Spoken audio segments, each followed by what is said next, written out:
ક્યારેય વિચાર્યું છે કે એક નાનકડો પાઠ, બસ એક જ વિચાર તમારું આખું ભવિષ્ય બદલી શકે છે? આજે આપણે એવા જ એક શક્તિશાળી પાઠ વિશે વાત કરવાના છીએ.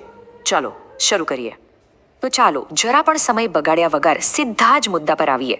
સ્ક્રીન પર જે વાક્ય છે ને, એ જ આજની આખી વાતનો સાર છે. અનુશાસન જ તમારું ભવિષ્ય નક્કી કરે છે. આ કોઈ ખાલી મોટિવેશનલ કોટ નથી, આ એક નિયમ જેવું છે. દુનિયાના કોઈ પણ સફળ વ્યક્તિને જોઈ લો, એમની સફળતા પાછળ તમને આ એક ગુણ ચોક્કસ મળશે. તો સવાલ એ છે કે આ અનુશાસન છે શું? શું એનો મતલબ સવારે 4 વાગે ઉઠીને દોડવા જવાનું છે? ના, એનાથી ઘણું વધારે છે. આ કોઈ કડક નિયમોની વાત નથી, પણ રોજબરોજ લેવાતા નાના નાના પણ ખૂબ જ શક્તિશાળી નિર્ણયોની વાત છે. ચાલો એને થોડું ઊંડાણમાં સમજીએ. પહેલી અને સૌથી અગત્યની વસ્તુ, રોજ હાજર રહેવું. બસ, બીજું કંઈ નહીં. ભલે તમારો મૂડ હોય કે ના હોય, ભલે મન થાકેલું હોય. અનુશાસનનો સીધો મતલબ છે કે તમે તમારા લક્ષ્ય માટે દરરોજ કામ કરો છો. સફળતા કોઈ લોટરી નથી કે રાતોરાત લાગી જાય. એ તો રોજના નાના નાના પ્રયત્નોનું ચક્રવૃદ્ધિ વ્યાજ છે, જે સમય જતાં મોટું પરિણામ આપે છે. હવે બીજી વાત, આજે નહીં થાય, મૂડ નથી, કાલે કરી લઈશ, આ બધા બહાના છે ને, એ આપણા સપનાની આડે આવતી દિવાલની ઈંટો છે. અને અનુશાસન એ હથોડો છે જે દરરોજ એક એક કરીને આ દિવાલને તોડે છે. અને હા, એક બહુ જ જરૂરી વાત, સખત મહેનત સાથે પ્રેમ કરવો પડશે. એ જે રોજની મહેનત હોય છે ને, જેને અંગ્રેજીમાં ગ્રાઇન્ડ કહેવાય, એ જ અસલી ગેમ ચેન્જર છે. શરૂઆતમાં થોડું અઘરું લાગશે, પણ ધીમે ધીમે એ જ તમારી સૌથી મોટી તાકાત બની જશે. તો આ બધી મહેનતનો મતલબ શું? આ બધું શા માટે? એક જ કારણ માટે, તમારી જાતનું શ્રેષ્ઠ વર્ઝન બનવા માટે. તમે જે પણ નાનું સરખું પગલું લો છો, એ તમારા ભવિષ્યમાં કરેલું એક ઇન્વેસ્ટમેન્ટ છે. અને મારો વિશ્વાસ કરો, આ ઇન્વેસ્ટમેન્ટ પર મળતું રિટર્ન કોઈ પણ શેરબજાર કરતાં અનેક ગણું વધારે હોય છે.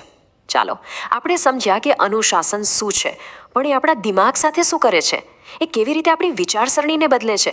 કારણ કે અહીંથી જ અસલી રમત શરૂ થાય છે. અહીંથી બને છે એક વિજેતાની માનસિકતા. જો રોજ સવારે કે દિવસની કોઈ પણ ક્ષણે આપણી સામે 2 રસ્તા હોય છે. એક છે બહાનાનો રસ્તો.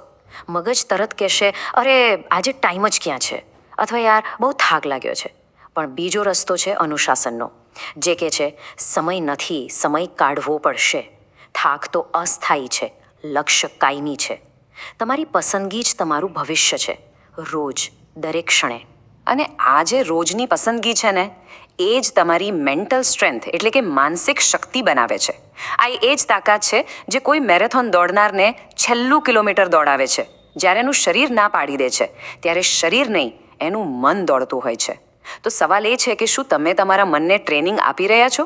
સારું, તો આપણે આ અનુશાસનનો રસ્તો પકડ્યો, માનસિક રીતે મજબૂત પણ બન્યા. પણ આ બધી મહેનતનું અંતિમ પરિણામ શું? આ રસ્તો આપણને ક્યાં લઈ જશે? આ આખી જર્નીને આપણે 3 સિમ્પલ સ્ટેપ્સમાં સમજી શકીએ. સૌથી પહેલું છે સંકલ્પ, એક પાક્કો નિર્ણય કે મારે આ કરવું જ છે. બીજું છે સખત મહેનત, રોજે રોજનો પરસેવો, એમાં કોઈ છૂટછાટ નહીં. અને ત્રીજું અને છેલ્લું છે પરિવર્તન, એ પરિણામ જે તમે જાતે જોશો અને દુનિયાને બતાવશો. યાદ રાખજો, આ કોઈ જાદુ નથી, આ એક પ્રોસેસ છે. અને પરિણામો કેવા મળશે? તમે જોશો કે તમારું શરીર બદલાઈ રહ્યું છે, તમારી ફિટનેસ એક નવા લેવલ પર પહોંચી રહી છે. પણ સૌથી મોટો બદલાવ અંદર આવશે. તમને મળશે એક એથ્લીટ જેવી માનસિકતા, જે હાર માનતી નથી. અને આ માનસિકતા તમને ખાલી જીમમાં નહીં, પણ જિંદગીની દરેક લડાઈમાં જીતાડશે.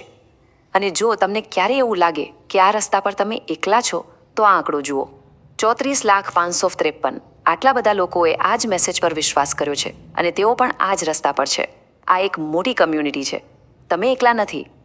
આપણે બધી વાતો કરી લીધી, આપણે સિદ્ધાંત સમજ્યા, રસ્તો જોયો અને પરિણામો પણ જાણ્યા. પણ હવે આ બધી વાતોનો કોઈ મતલબ નથી જો એ તમારા જીવનમાં ન ઉતરે.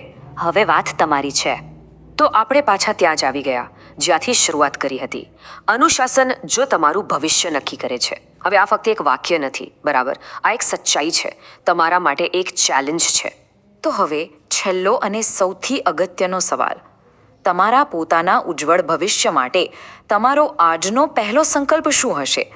કયું એવું એક નાનું પણ અનુશાસિત પગલું તમે આજે લેશો? શું તમે નક્કી કરશો કે કાલથી એલાર્મ બંધ નહીં કરો કે પછી આજે એ કામ પૂરું કરશો જે ક્યારનું બાકી છે?